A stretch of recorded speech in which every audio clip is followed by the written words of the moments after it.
There's something that controls you. It's invisible, silent, but it's always there. You can't see it, you can't even touch it, but it's inside you.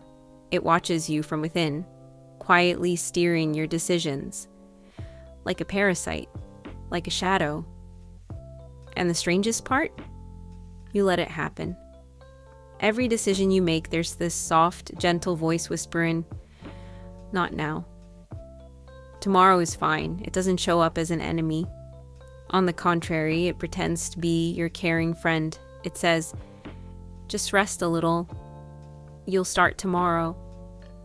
And you believe it, but it's just an illusion. You have big dreams, ideas that could change your whole life, but something keeps holding you back.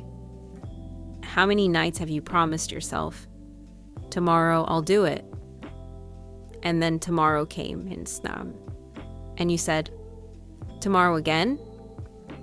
How many months? How many years has this cycle repeated? Let me tell you a truth. You're not weak. There's nothing wrong with you. We were simply taught since childhood to avoid discomfort, to escape anything hard, and that put us in a dangerous loop. But here's the good news. You can break out of this cycle. You can silence that deceptive voice, but it won't be easy. Your mind will fight back at first, because it thinks you're putting yourself in danger. But that voice is not your friend, it's your enemy. It doesn't matter how many times you failed. What matters is that this time you truly decide to begin. But here's the mistake most people make. They try to change everything all at once. One day they wake up full of motivation and say, "From today, I'm changing my life." They create huge plans, but after a few days they get tired because they're fighting against their nature, because they don't understand how the brain works. Your brain wasn't designed for growth. Its job isn't to make you successful. Its job is to keep you alive with the least amount of effort. That's why it treats change as a threat. That's why you procrastinate.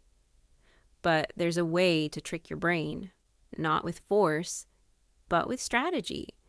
Instead of saying, "Tomorrow I'll work out for 2 hours," say, "I'll just go for a 10-minute walk."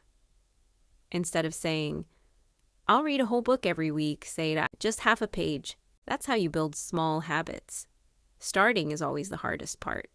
But once you take that first tiny step, the rest starts to flow.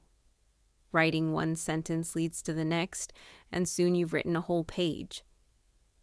Progress is made of hundreds of tiny steps that add up. Stop staring at the peak of the mountain, just remove the rock in front of your foot. But even these small steps will tempt your brain to say, "Skip it, just for today." That's where the second rule comes in, the no thinking rule. Do it without debating with yourself, without arguing, because if you give your brain even 1 second to think, it will say, "Not now. Tomorrow."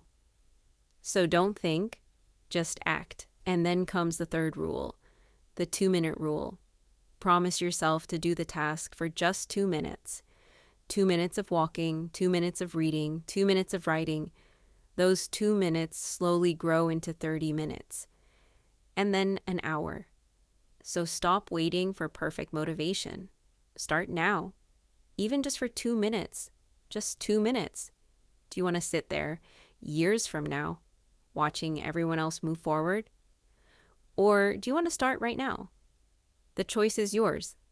Stay in the same cycle of procrastination, or get up and begin this very moment.